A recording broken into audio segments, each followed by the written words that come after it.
నమస్కారం. నా పేరు V Mahesh. Welcome to Dharmastra. భారతదేశంలో కులం అనేది పుట్టుకతో వస్తుంది, కానీ మతం అనేది ఎంచుకునేది. అయితే ఒక వ్యక్తి తన మతాన్ని మార్చుకున్నప్పుడు అతనికి రాజ్యాంగం కల్పించిన రిజర్వేషన్ ఫలాలు ఏమవుతాయి?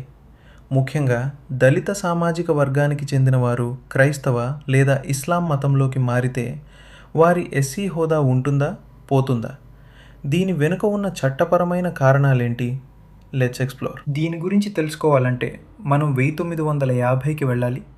1950లో వెలువడిన ప్రెసిడెన్షియల్ ఆర్డర్ ప్రకారం కేవలం హిందూ మతంలోని దళితులకు మాత్రమే ఎస్సీ హోదాను పరిమితం చేశారు.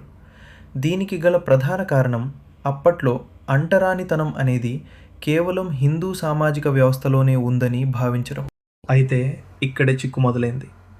ఒక వ్యక్తి క్రైస్తవ లేదా ఇస్లాం మతంలోకి మారితే కేంద్ర ప్రభుత్వ నిబంధనల ప్రకారం వారికి ఎస్సీ హోదా రద్దవుతుంది. ఎందుకంటే ఈ రెండు మతాల్లో కులం అనే వివక్ష సిద్ధాంతపరంగా లేదని చట్టం భావిస్తుంది. అందుకే ఒకసారి మతం మారితే వారు ఎస్సీ కేటగిరీ నుంచి బయటకు వచ్చి పరిస్థితులను బట్టి ఓబీసీ లేదా BC-C లాంటి ఇతర కేటగిరీల్లోకి చేరాల్సి ఉంటుంది. కానీ ఇక్కడ ఒక బలమైన వాదన ఉంది. ఒక వ్యక్తి మతం మారినంత మాత్రాన సమాజంలో అతను ఎదుర్కొనే కుల వివక్ష మారిపోదు అని అనేక సంఘాలు వాదిస్తున్నాయి. ఈ అంశంపై దశాబ్దాలుగా సుప్రీంకోర్టులో చర్చలు జరుగుతున్నాయి.